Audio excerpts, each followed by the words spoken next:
Hello everyone, and welcome to my second episode of Skyscape Tcg Productions. Now in this episode we will be going over each of the 4 basic types of cards in my trading card game.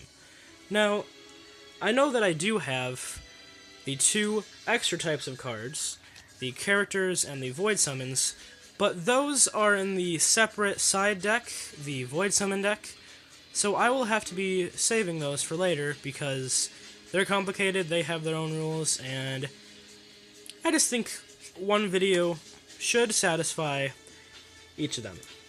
But for now, we have the 4 main types of the cards in the game. First, we have our awesome weapon cards. Now, as you can see, this has a life cost of 3. It is a life type, and it is a one-handed weapon. Now you may be thinking, well, what does one-handed mean in this game? Well, you have 2 available zones for your hands, meaning you can have a one-handed weapon and a one-handed shield and put them down, and you have a total capacity of 2. Or you can be extremely offensive and go for one two-handed weapon and put that down. Or you can do the exact opposite and go for a two-handed shield and be on the defensive. But I personally recommend for the most, just kind of most satisfaction, I'd say, one-handed weapon and a one-handed shield. So you can both attack and you can block. So that's what I'd say, but, playstyles are different. Next, of course, we have good old arcane cards. Now, there are 2 different types of arcane cards. Stagnant arcanes, as seen here, or response arcanes. Now, stagnant arcanes can only be played on your turn,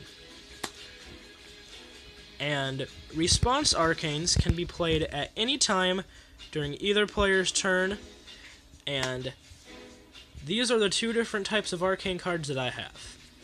To use them, you pay their life cost, you activate their effects, and then you put them into your graveyard, or in this game it is referred to as the severed pile. So if I activated both of these, I'd put them into my severed pile. Let's say this is my severed pile. Alright. You understand all that so far? Good. Next, we have our awesome relic cards. Now, as I discussed in my last video, relic cards have no life cost. They instead have an activation cost down here. Well, you can only have 1 relic in play at once.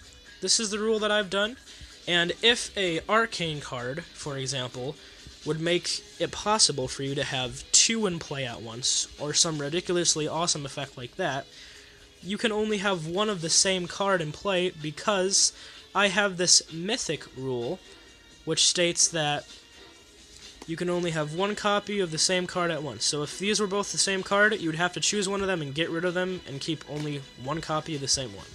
That's the rule that I made. It's balanced, pretty cool, and for the activation costs, you read the effect. This one says once per turn, on your turn, you can activate it. So you pay the 3 life, activate the effect, and do whatever the card says. And they stay on your field as a permanent kind of card, just like your weapons and your shields do. So that's the basic rundown of relic cards. Now let's get on to more of the interesting rules. As you can see here, weapons have an attack number, and shields have a defense number. For weapons, it is called fatality. It's how fatal they are. And for shields, they have an endurance, which is the amount of damage that they can take. So, in a battle, let's say that this is my attacking card and this is my opponent's defending card. Since 2 is higher than 1, 1 will win, this card will be destroyed, and since the difference is 1, my opponent takes 1 life and they lose that 1 life. That's pretty interesting. But what if the defense on the card is greater? Well, since that's a 4 and this is a 2, and the difference is 2, this would go down to 2 and this would go down to 1. Because I figured if you're in a actual kind of battle and you strike a shield with a sword that's really weak, it would make your sword more dull. So this would be reduced to 2, this would be reduced to 1. And when a weapon is reduced to 0, it's not severed, it's not destroyed, it just kind of becomes useless and you have to replace it. And yes, that's pretty much how that would work if the shield endurance is greater. Next, what if they're even? What if it's 2 and 2? Well, this would be destroyed. Neither player would take any life, but this would go down to 1. So you have to plan it very strategically, which is what I like about this game. So, that is the basic rundown of the rules for them. And in Skyscape, we have about a good 10 different types of cards. Blood, Bone, Carbon, and Iron, which is kind of the body manipulation type, and Life, Balance, Order, Death, Rage, and Alchemy. These are the 6 different types of magic that I have in this.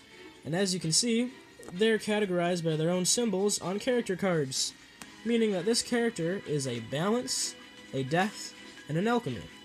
Now, if you guys can guess which one out of all 6 of these is my favorite design-wise, then I'll like your comment and you'll just win a prize of being awesome. Yes, that awesome feeling in your heart that you are cool. Well, you're all cool. And this has been my awesome video on explaining some of the basic rules of Skyscape Tcg. Thank you, like, comment, subscribe, share, and have a nice day.